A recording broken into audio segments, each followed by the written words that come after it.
And thank you kindly for joining us on the I Love CVille Show. It's a pleasure to connect with you guys through the I Love CVille Network on a chilly Monday in downtown Charlottesville. First show in some time that I'm not leading with lockdowns and murder and mayhem, which is refreshing. My wife texted me and is like, "You're not highlighting the fact that the diving program is getting cut?" I don't know if you saw that.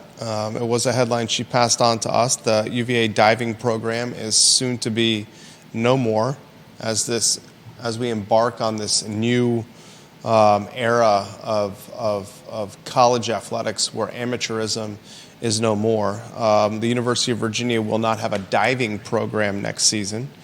I know there's one man in this community, and Dave Fafara, who used to be the diving coach, the previous owner of Shenandoah Joe's. He sold Shenandoah Joe's to a Darden student. He was the one-time diving coach at the University of Virginia, but the university is restructuring its swimming and diving program, and the primary result is that the diving program is being eviscerated. It's being evaporated. It's no more. Diving of late has not been a strength for the University of Virginia. So it's one of those programs that is going to disappear as we head into this new world of college athletics. That was not in the rundown. I think you should confirm on that headline that you put in there about the ice rink. Pretty sure it's changed it to Greene. It's Greene County, right? Yeah, it's not Orange County. Okay. We'll talk about the headline, the ice skating rink in Greene County on today's show.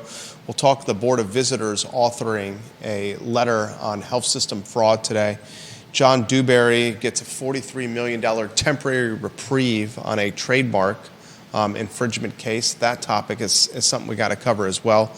I don't know if you're asking this question, but why is the alleged gang member, the 19-year-old that's been convicted of a felony that is on the lam and on the run, why is he still in the wind? Why is he not being caught?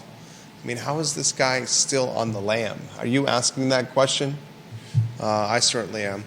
We'll talk Lake Monticello, their homeowners association scrambling for $646,000. Money secured with a PPP loan during COVID.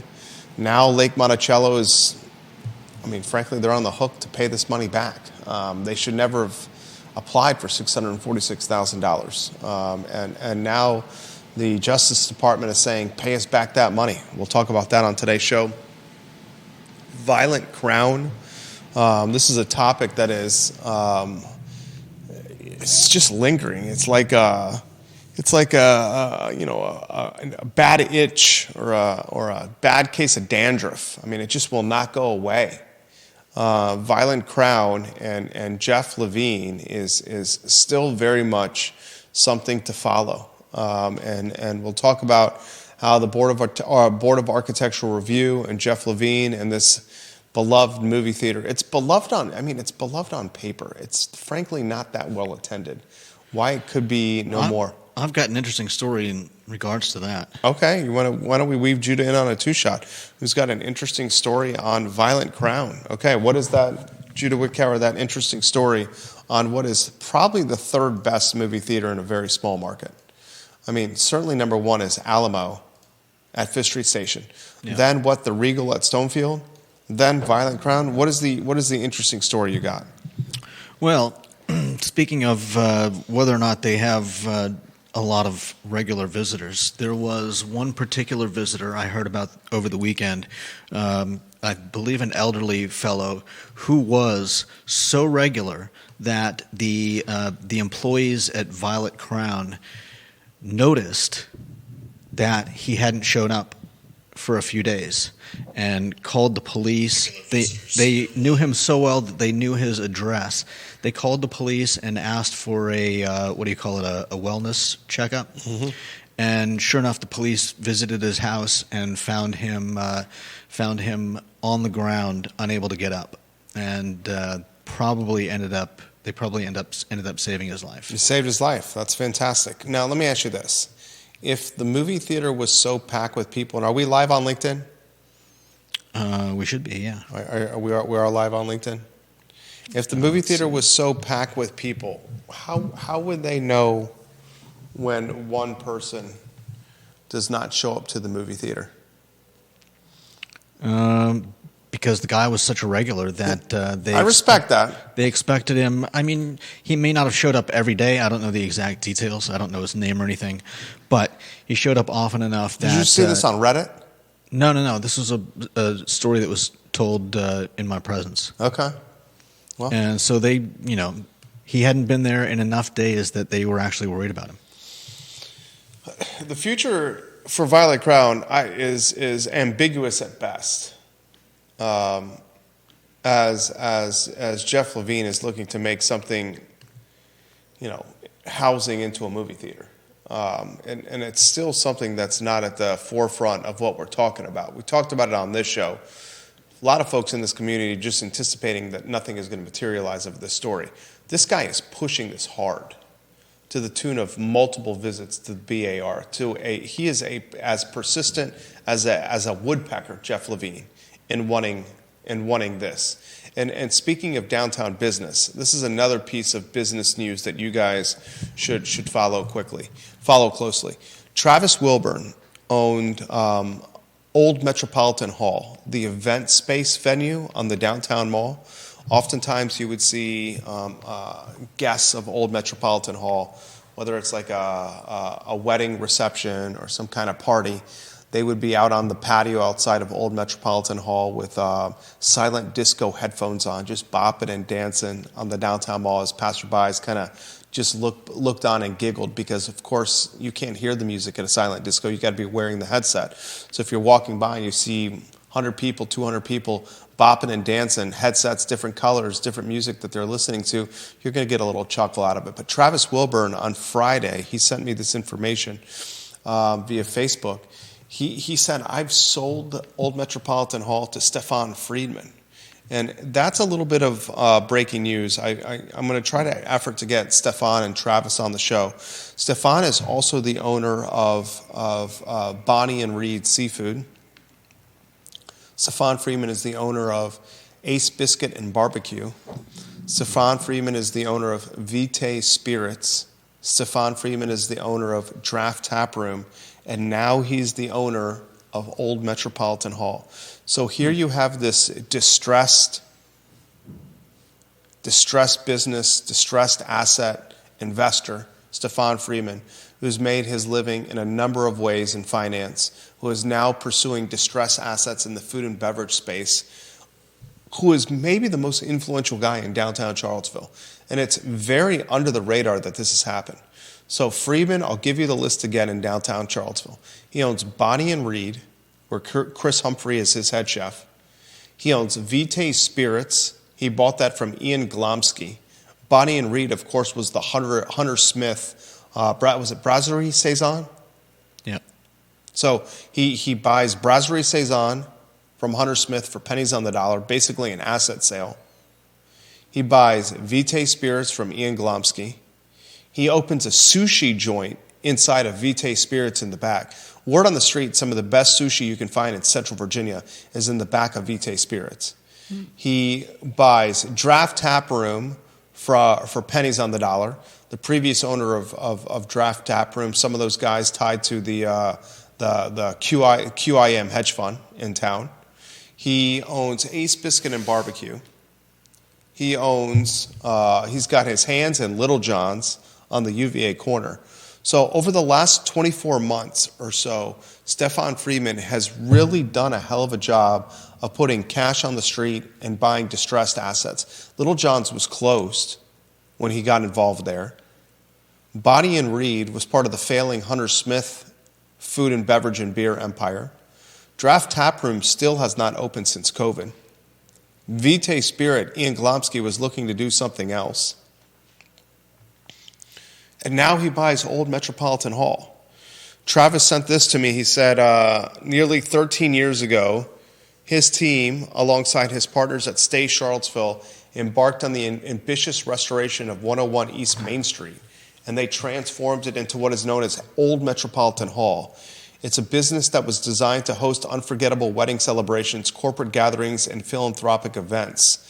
Travis's all-time vision was to create a space that showcased the vibrancy of downtown Charlottesville. And on Friday, they passed the torch to new owner Stefan Friedman. This guy is now your kingpin of downtown Charlottesville. A lot of ways, it used to be Annie McClure, Corin Capshaw were the kingpins of downtown Charlottesville. Now it's a clear-cut distressed asset investor, Stefan Friedman. You could find him drinking something wet, usually at the Marigold Bar. And in a 24-month period of time, his brands under ownership, brands under investment, assets under management, Little John's UVA Corner, Ace Biscuit and Barbecue, Draft Tap Room, Bonnie and Reed, Vitae Spirits, now Old Metropolitan Hall, plus the unnamed sushi joint in the back of Vitae Spirits. Wowzers. In 24 months. Pretty impressive right there. All right, so a lot we're going to cover on today's program. Those are two items that did not make the rundown. What's the first headline as you put the lower thirds on screen? Is this Board of Visitors? Yeah. Robert Hardy is the rector of the Board of Visitors. He released a 5-paragraph letter to the UVA health community right around close of business Friday. Releasing letters at close of business on a Friday is a way to circumvent media coverage. It's one of the oldest tricks in the book. Anytime you wanted a story that you had to paper the trail in press release fashion with local media, but you wanted it to have very little coverage, you'll release it on Friday afternoon. And that's what Robert Hardy, the rector of the Board of Visitors, did. He authored a letter to the UVA health community. And I'll read this letter will take me about 30 seconds to read. I'll read it to you here. I'm going to start now. These are his words verbatim.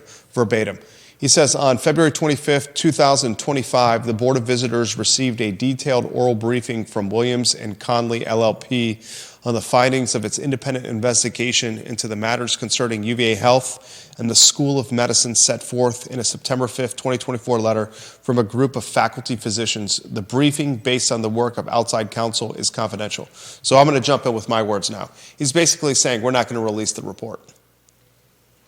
The Board of Visitors rector says the third-party law firm that investigated the alleged claims of fraud, phony billing, the alleged claims of medical chart changing, cronyism, bullying, alleged white-collar racketeering, we're not going to release the report to the public. We're not going to release the report to you, UVA Health. Literally saying we're not going to give you a glimpse at that report, UVA Health. He continues in this letter, his words, not mine. His words here. The briefing was the product of a thorough and independent investigation. The investigation involved interviews of more than 160 individuals, including faculty physicians who contributed to the September 5th letter, as well as scores of others who had relevant information. The investigation also involved a comprehensive review of not only of the documents provided by interviewees, but also of tens of thousands of contemporary documents from a board of custodians. He says, prior to receiving the oral briefing, the board had received a February 24th letter from Gladstone Jones, a counsel group of 38 interviewees, presented as a summary of his client's perspectives on events as provided during the investigation.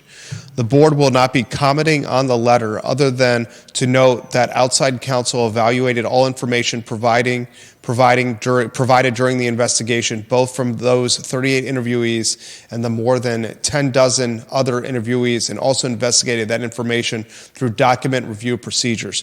He says in this letter that there was no outcome of, I got to choose his exact words, right, Judah? He says in this letter that there is no outcome of concern and that they're going to try to reposition things with the new interim UVA Health head. Yeah, coming out of the investigation, we've determined, the board and President Ryan have determined that there's no basis for corrective action as it relates to healthcare billing or other regulatory compliance issues. Can I ask some fair questions, simple questions? Why did Dr. Craig Kent resign then? That's a great question. Let me ask you another straightforward question. If in this letter he says, coming out of the investigation, the board and President Ryan have determined that there is no basis for corrective action as it relates to healthcare billing or other regulatory compliance issues, if that's the case, why would you not release the report? Right. If there was no shadiness, why not release the report? If everything was above board, that's the same question I'd like to know. Why did Craig Kent resign immediately after the report was presented to the Board of Visitors? Right.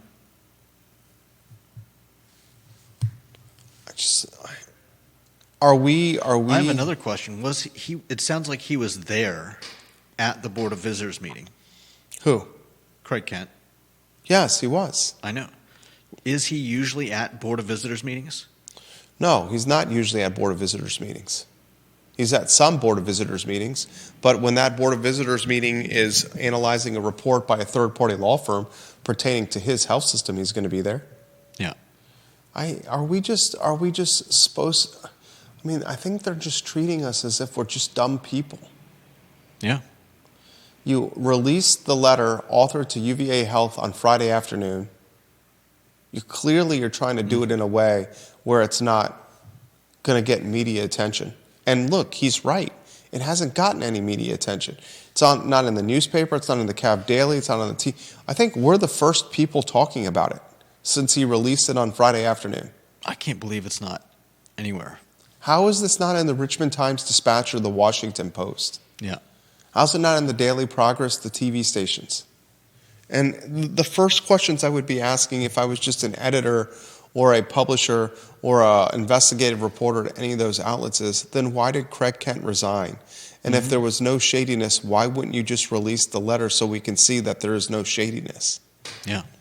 I think this is another case of people in power that are basically taken for granted, the folks tied to their power ecosystem, and basically trivializing us or thinking we're not going to follow the tea leaves. And it's unfortunate. But this is going to be the second investigative report with Virginia that is not going to be released to the public, despite the public paying for it. Yeah. That's sad. It's a slap in the face. It's a slap in the face. And if people like us and people like you and other media outlets don't start highlighting this, then this type of behavior is just going to continue and be more today's reality. Yeah. It is a slap in the face. Well, this might be the end of this story. How does this storyline continue? Kent's resigned, and they're not releasing the investigative report. What is next? This is an insult to the 128 anonymous doctors. I think that's exactly what's next. The 128 anonymous doctors who wrote the anonymous letters, they're basically being told that their claims were bogus and that they were full of the doo-doo. Except that the Kent resigned. The top guy in the health department. So is the next resigned move right for after. the 128 to respond to Hardy's letter? That's what I would say. You would say the 128 would respond to Hardy's letter sometime this week or next week? I would say they are probably the best watermark, the best way to judge whether anything will change. They may not respond right away. They may have to, watch the goings on at the university, at the hospital, and note whether anything does change. But I would imagine that if UVA is saying no, everything is good, Kent leaving is just a coincidence, that we'll definitely be hearing from the 128 again. Time will tell. Ball's in the court of the 128. Let's see what they do. But right now, Virginia's doing its very best to squash this story. Oh yeah. Their machine is squashing this story. And let's see if they're successful at doing that. I don't know if it's arrogance. I think it's the word is arrogance. But we've seen. I think this is exactly what we've seen in general from UVA for the last few years. Whether it's the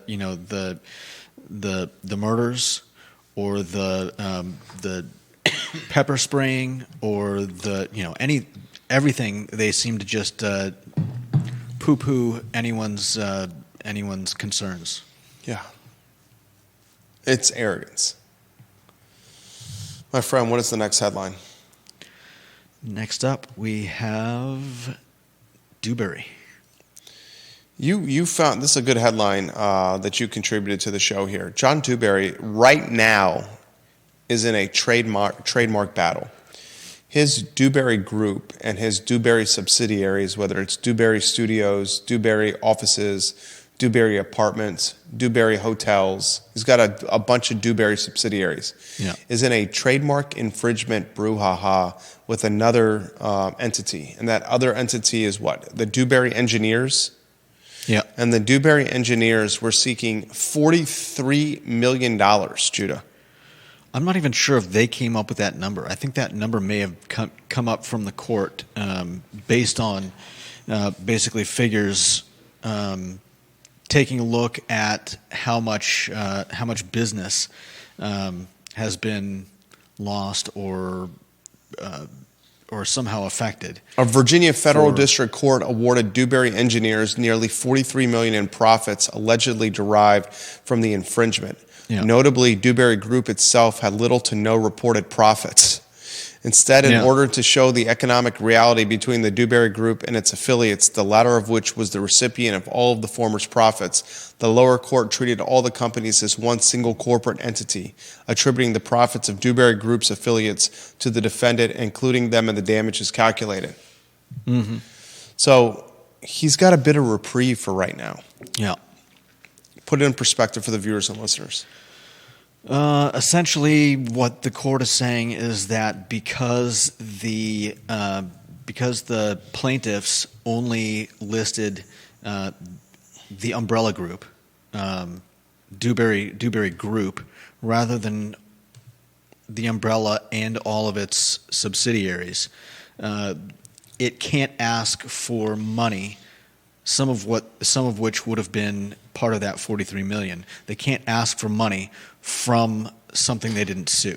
So because they left off the subsidiary companies, they are not allowed to ask money from those companies. And essentially, the $43 million aggregate needs to be sent back, and they need to try the case again.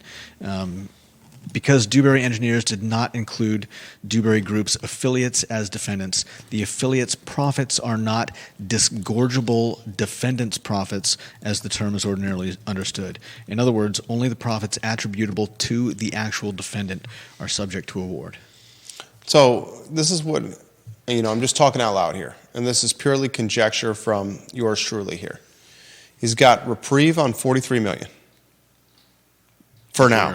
Yeah. For now, temporary. Mm-hmm. We'll see how that plays out. Why this is important is because he owns the skeleton on the downtown mall.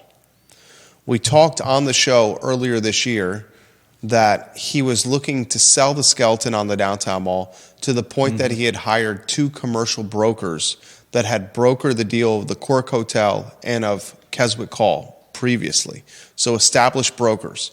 These brokers that were hired by Dewberry also paid a structural engineering firm to assess the legitimacy, the credibility of the steel structure that has been exposed to the elements in downtown Charlottesville.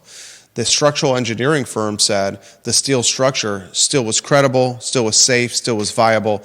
The electrical components had to be pulled out, but the steel itself, the structure itself was good to use and would offer a huge head start for any hotel developer that wanted to design and develop a hotel in the downtown mall. Since that story broke, a story broke by the Daily Progress, the Daily Progress literally had the Dewberry Group call them. Had the commercial brokers call the newsroom and said, you should do a story on this. We're going to have a call to offers, a deadline of the 9th of January. Since that story broke, where the commercial brokers called the Daily Progress and said our deadline's the 9th for offers, we've had no other follow-up coverage on this. Not from the Daily Progress, not from anyone. And now the follow-up story is that Dewberry, who was facing a $43 million trademark judgment, has now got some temporary reprieve on that judgment, at least for now. Mm-hmm. Are they linked? Who knows? But we do know that the most heinous structure in the city of Charlottesville, is that the most heinous structure in the city of Charlottesville? Can you think of anything else that is more heinous than that in the city of Charlottesville? I can. Is the Kim's Market structure more heinous than the Dewberry Hotel on Cherry Avenue? I wouldn't say that's more heinous, would you? Not really. I mean, Kim's Market's not on the downtown mall. No. What's more heinous than that in the city of Charlottesville? Dewberry. Viewers and listeners, what's more heinous than that? It does rank pretty high up there. Can you think of anything else? I mean, I can think of some eyesores, but nothing that. What are the eyesores that you nothing can that think has of? that kind of. What are the eyesores that you can think of? I mean, I'm not talking anything specific. Just like buildings that have emptied and haven't been filled. Like you said, the Kim's Market building. Okay.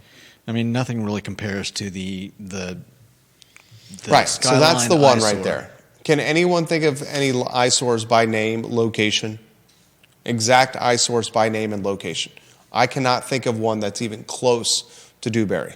Maybe you say Kim's Market, and that's on the cusp of being potentially developed by Woodard. Are the two linked? Time will tell. But if $43 million trademark reprieve turns into maybe he doesn't have to pay that much money in this trademark infringement case, and who knows? I don't know. Maybe he decides to sit on the Dewberry Hotel after all. Because the speculation was he was selling assets to raise capital for this trademark infringement case. Time will tell. He may still need it. Janice Boyce Trevelyan says, Medicare fraud is such a big deal, I cannot believe there aren't charges in this phony UVA health case. Same. James Watson says, I've been wondering if that movie theater goes away, if it's going to be the end of the Virginia Film Festival, which will probably have some economic impact to the city. It's a great question, James. It's a very good question. The only reason I don't think it's going to be the end of the Virginia Film Festival is because it's backed by UVA. That's the main reason I don't think it's going to go away. Holly Foster says the Times-Dispatch in Richmond is still having issues due to the hacking of their systems, so very little local or state news. Same with the Daily Progress. Whoever hacked the Lee Enterprises newspapers did a number on these papers, folks. No doubt. Next headline, what do you got, Judah? UVA Fugitive. All right, I'm going to spend 90 seconds on this. How is a 19-year-old reputed gang member, convicted felon, still on the lam? How's this guy not been caught? He's probably smart enough to go to ground. Smart enough to go where? Go to ground. Just hide out. What is this guy, a mole? Is he a groundhog? My wife made this comment yesterday. She goes, how's this guy not been caught? And then she pointed to the traffic light cameras that are on every traffic light all over the city. Mm-hmm. He was running around grounds where there's cameras everywhere. Are we talking about the flock cameras? No, we're talking about safety and security cameras all over grounds. We're not talking the flock cameras. UVA grounds has got cameras all over those buildings for the safety of the students. But I don't think he ran onto the grounds of UVA and escaped there. What makes you say that? Because like you said, there are cameras everywhere. I think he absolutely ran on grounds. I think he absolutely called a friend and went and jumped in a car somewhere. And he was being chased through Lewis Mountain. Yeah, but they weren't. It's not like he was running for 4 hours with somebody like 10 feet behind him. He had to have gotten away at some point. For him to call a friend, what is this? What was the TV show where you called a friend? You phoned a friend? $1 million. With Regis Philbin? Yeah, something like that. For him to phone a friend, couldn't they ping his phone?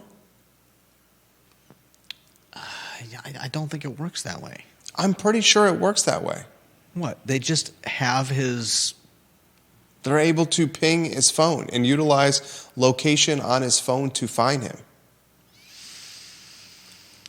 I think depending on the company, depending on the company that made the phone and the company that the phone service is paid through, they probably have some legal hurdles to jump through in order to get that kind of information. I have no doubt that's the case. It's available. I have no doubt that's the case. But if you're the authorities and you make this case, convicted felon on the run from police, you're going to be able to get that information. If you think so, I'm not so sure. Certain. Lee Ann Wiley says, "Why did he get out?" We're all wondering that as well. Yeah. Lee Ann Wiley, we're all wondering that as well. Why did he get out early? Why did he get out despite the fact that he was under investigation and potentially going to be charged with, all the malicious wounding and stuff like that? It's a very good question. Very good question. Still, every day that goes by makes it harder to find him. No doubt. But I think generally in these cases, the person does something stupid and eventually gets caught. That's what we found. That's what happened with the case where the man ran into the blue, the murder on the downtown mall a couple of years ago. Oh, when he got into Lucky Blues. I think he was found in Tennessee. Yeah, exactly. They'll eventually find him. By U.S. Marshals. Mm-hmm. John Blair says this: "I spoke with a few parents this weekend at a gathering. Here's another issue with the manhunt. Both private and public schools in the area took precautions. Kids were not allowed to go outside for recess or any other reason, though they didn't officially call it a lockdown. However, kids are asking, did they catch the guy? And the answer is no. There are some kids that are probably frightened with that answer after their schools took those actions. Something to think about." 100%. That's our family right there. No doubt. Our kids' school had a "don't go outside, stay inside" that day. And we answered our first graders' questions. And then he says, "Is the burnt out shell of a hotel still up on Emmett Street?" Is it still up? Emmett Street. Across from where the Cavalier Inn used to be? Is it still up there?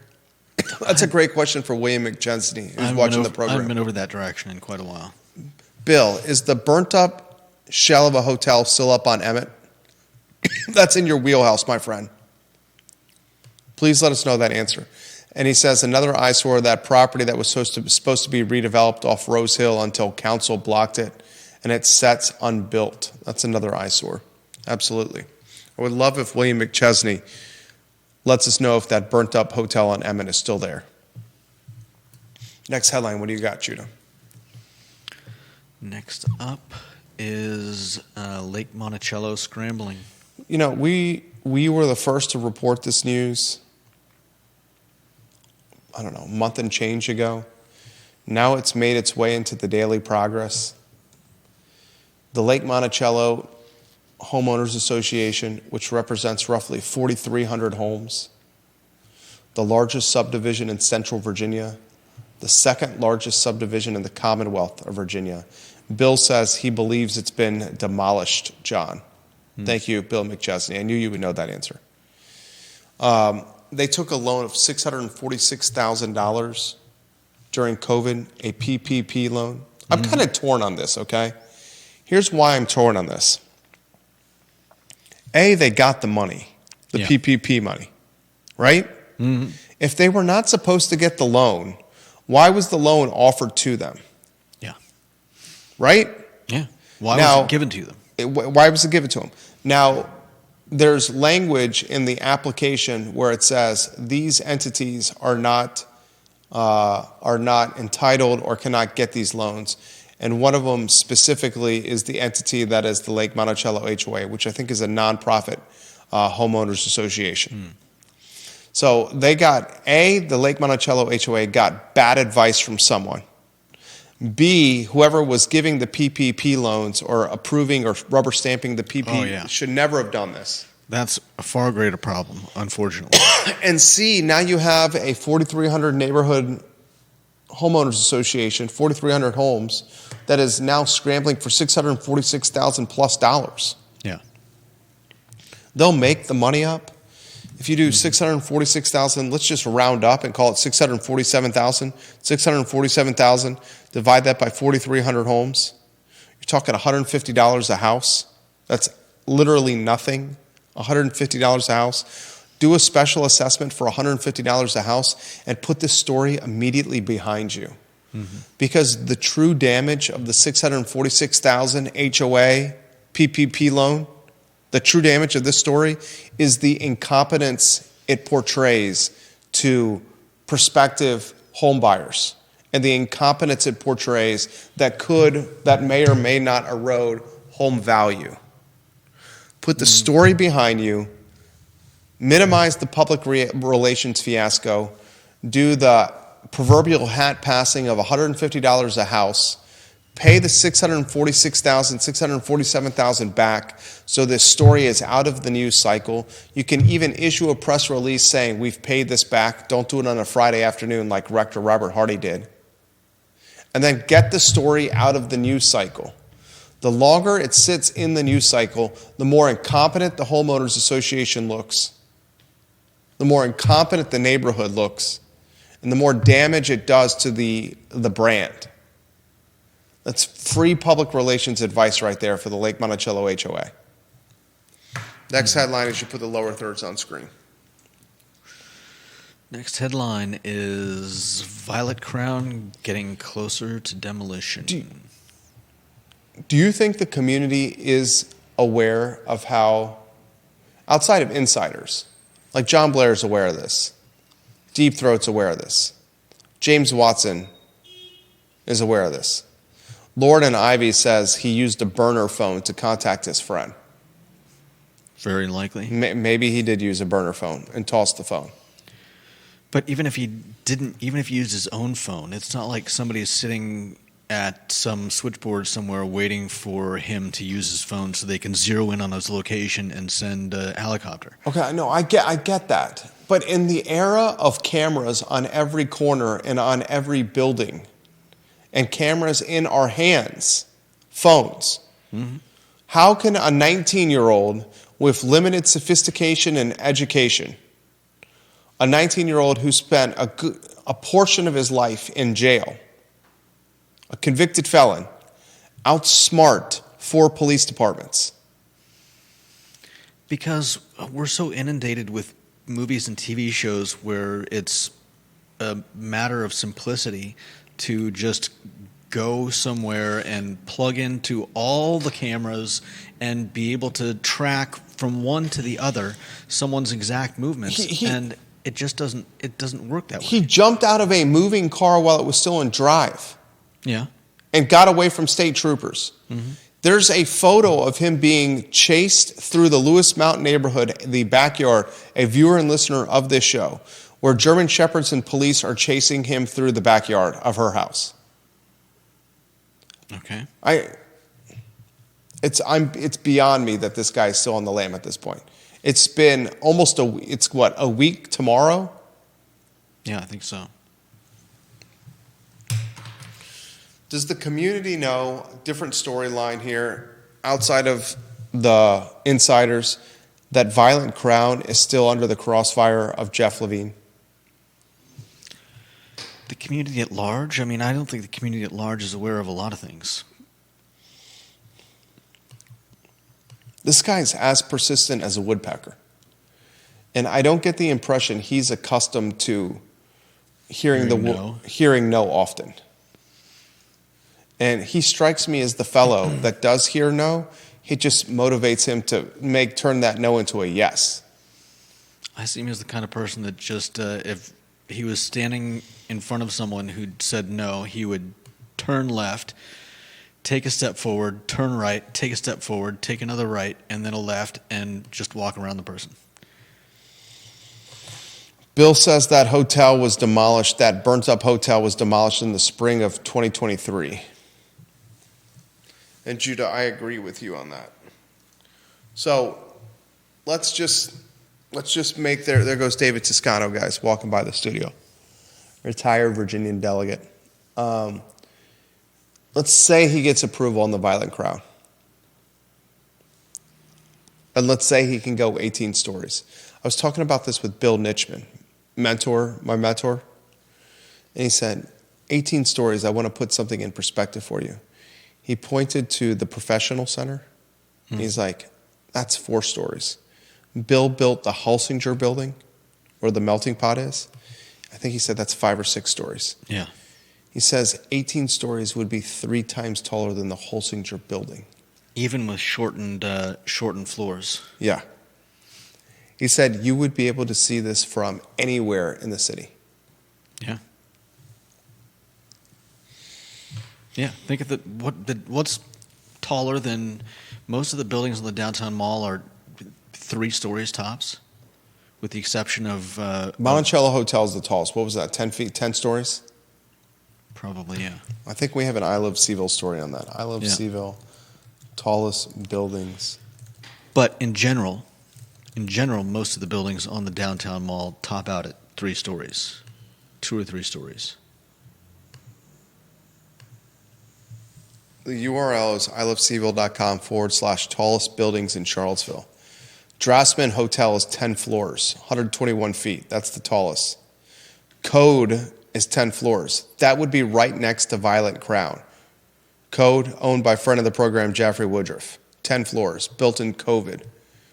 Monticello Hotel, 9 floors. Tallest building in downtown Charlottesville is Code, the Center of Developing Entrepreneurs. Mm-hmm. And this would be 8 stories taller, 8 floors taller than that.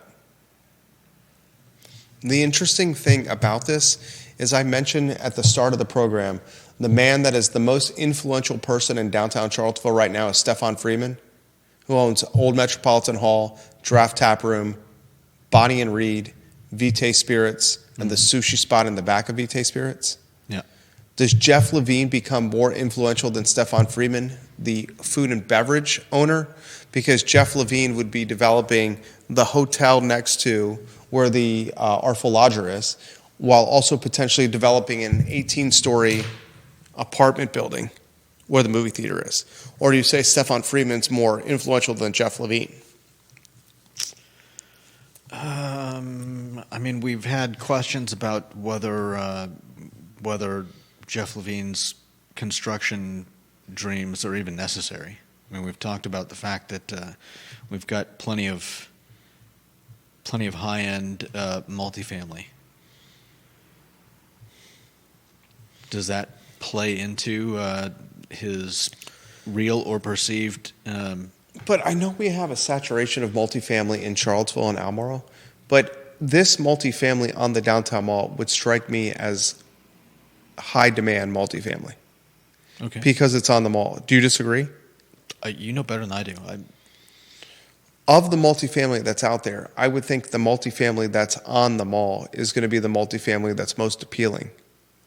Okay, that's fair. I'm fairly sure that his multifamily where the ABC store is, Blue Moon Diner, is full. It's full. And interestingly, there's still no tenant at Blue Moon Diner.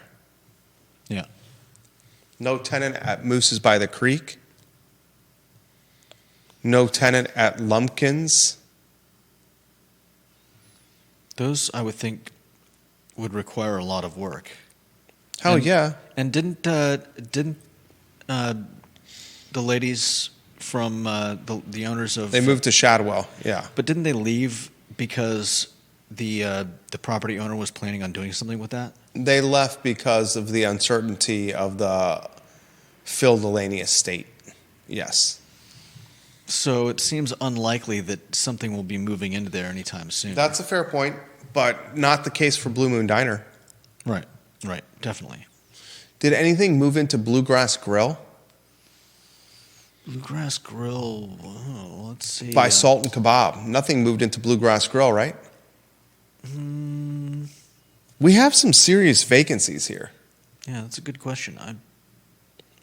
No, Take a nothing look. moved into Bluegrass Grill. I mean, it's been gone for years, right? Yeah, You're saying nothing's been in there for that whole time? that's what I'm saying. I feel like there must be. No, there's something in there, I think. In Bluegrass Grill? Is it the sandwich spot? Yeah, I think there's, what is it, Chickadee? Is it Chickadee? Maybe you're right. I think you're right. It's Chickadee. Curtis says it's Chickadee. All right, Mr. Shaver. Thank you, Curtis Shaver. That puppy that you added to your family is quite adorable. He's right. It's Chickadee. You don't have to look it up. I trust his judgment on that. He would know this. Good call, Sea Shave. They just got a new adorable puppy to their family. Nice. Very, very good-looking dog right there. Bill McChesney says, it used to be nowhere in the city could be taller than the Monticello Hotel. Yeah. And now you got multiple ones above the Monticello Hotel. It's a silly rule anyways. Why is that a silly rule? Why do you think it's not a silly rule? Janice Boyce Trevelyan says Chickadee as well. Sorry. Thank you, JBT, and thank you, Curtis. Why do you say that's a silly rule? I don't want our skyline polluted with towers of concrete. But there's hills everywhere. What skyline are you talking about? There's not hills everywhere in the city of Charlottesville. The There's city of hills in Charlottesville- Albemarle County. There's not hills. Where are there hills everywhere in the city of Charlottesville? I mean, I can't think of very many spots unless you're standing next to a park where you've got an unobstructed view without trees or some type of landscape features.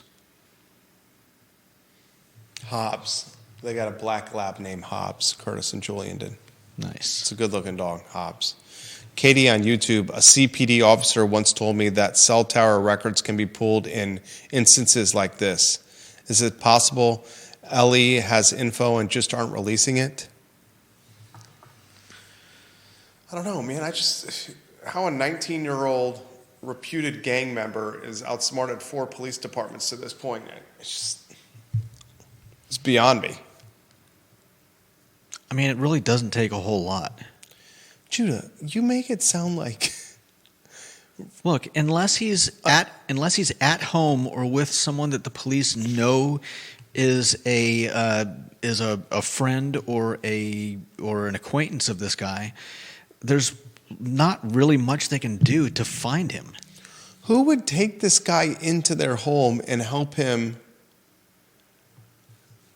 avoid police? Whoever is providing him a hideout is going to get popped as well. You say that, but are you sure of that? What do you mean am I sure of that? You can't be an accomplice to a convicted felon on the run. He's not currently convicted. He is a convicted felon. Yeah. He is already a convicted felon. He was convicted previously. Was set free. The fact that he is a felon right now. He is now looking at felony number 2. But he has a juvenile felony conviction on his record. Yeah. Right? Yeah. So he is a convicted felon. That does not mean that somebody can't let him stay at their house. You're telling me that you think if someone picks this guy up in their car while he's on the run from the police and then drives them to their house and says, here, Nakeem, is his name Nakeem? Naeem. Here, Naeem, you can sleep in the California King in my basement. I'll give you some Tempur-Pedic pillows and a nice little fluffy comforter. You can use this bathrobe and these slippers. Here's a Zest bar of soap, some Pantene Pro V, and I'll make you breakfast, lunch, and dinner. Just hang out here in the basement. You're telling me those folks aren't going to get in trouble? I'm telling you that I would, if I had to guess, I would say that none of the attorney generals that we know would Commonwealth's attorneys would go after that person. I sincerely disagree with you 100%. There's the burden of proof but why would they waste time on something like that? Because the guy is a convicted, he's a felon who's got gun and violence all over his rap sheet. I mean, not all over it. He's got what, 2 as a younger person? Is he at your house right now? No.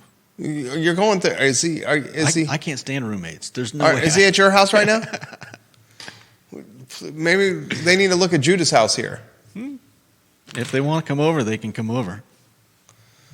You're nuts if you don't think that.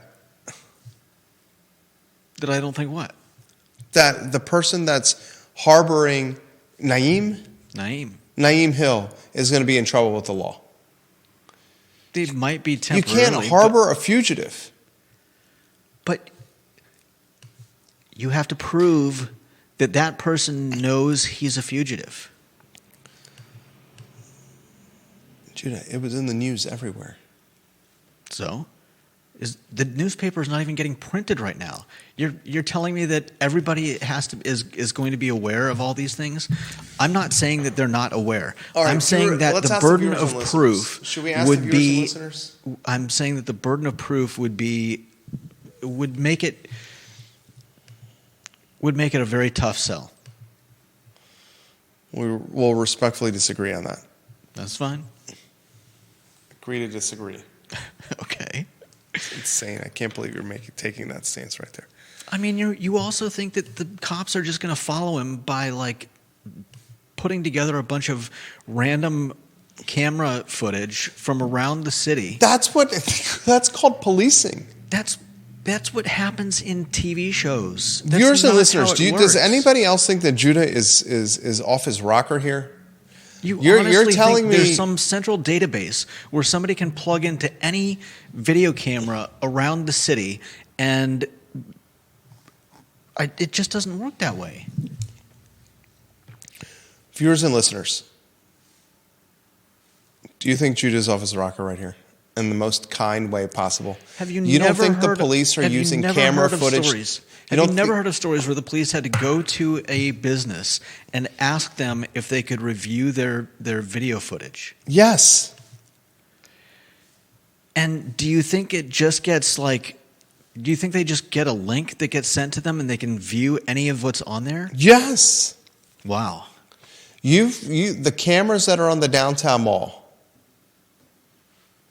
the police can ask any of the merchants that have cameras outside their storefronts for that footage.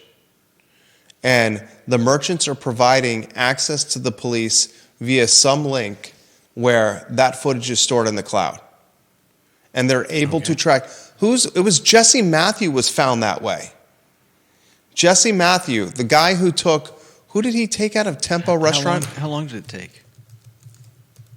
Longer than we... How long did it take before they got access to that? Jesse Matthews. No, it's Jesse Matthew. They tracked him to Tempo Restaurant, Morgan Harrington and Hannah Graham. They tracked him to Tempo Restaurant through the camera footage on the downtown mall. Mm-hmm. And yes, I do believe that the police investigation and policing in general is tied to monitoring and studying camera footage. And I believe that probably got them his name, but I doubt that it got his. I doubt that it got his exact location. Who? Matthew. They saw Jesse Matthew pull a UVA co-ed out of Tempo Restaurant, picked him up on her shoulder and pulled him out. Yeah. And that was a key aspect of the investigation of finding Jesse Matthew. Right. So you're making my point for me, that using police footage is how you investigate, using video and camera footage is how you investigate crime. Yeah, it can be useful, but it's not going to give them this guy's exact location. And it's not going to be they're not just going to, tell me, how do they get a hold of every building that has a camera? You don't think that would take some time? It will take some time. But I think that camera footage is going to give them a clue, like the license plate or the make and model of the car that picked them up. Oh, And if they 100%. have the license plate or the make and model of the car that picked them up or the driver of the vehicle, that would be a big clue in tracking down Naeem Hill. No doubt. So I would bet you that police officers are investigating the camera footage in the areas that he was last seen in. Yeah, right. But that doesn't mean that they're going to have a trail map that takes them, half a day to track this guy down. We're talking about contacting businesses to get access to that footage and then creating a timeline of events where they hopefully will, like you said, find a car or an accomplice or someone on camera that can help lead them to where he's likely put gone to ground.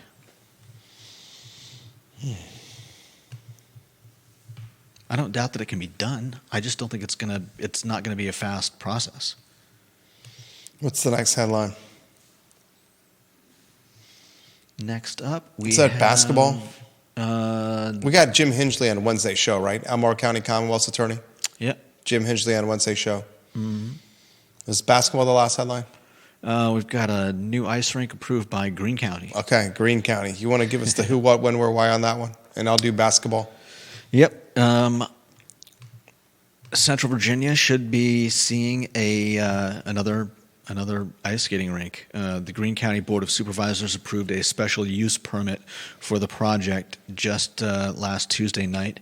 The vote was 4-1 to approve, and the permit is for a Charlottesville-based Ice Park Holdings LLC. And they'll be constructing a rink off of 29 in Ruckersville. I think it'll be great. I'm glad we're getting something like this back in the area. I concur. Having the ice rink in the area is a must.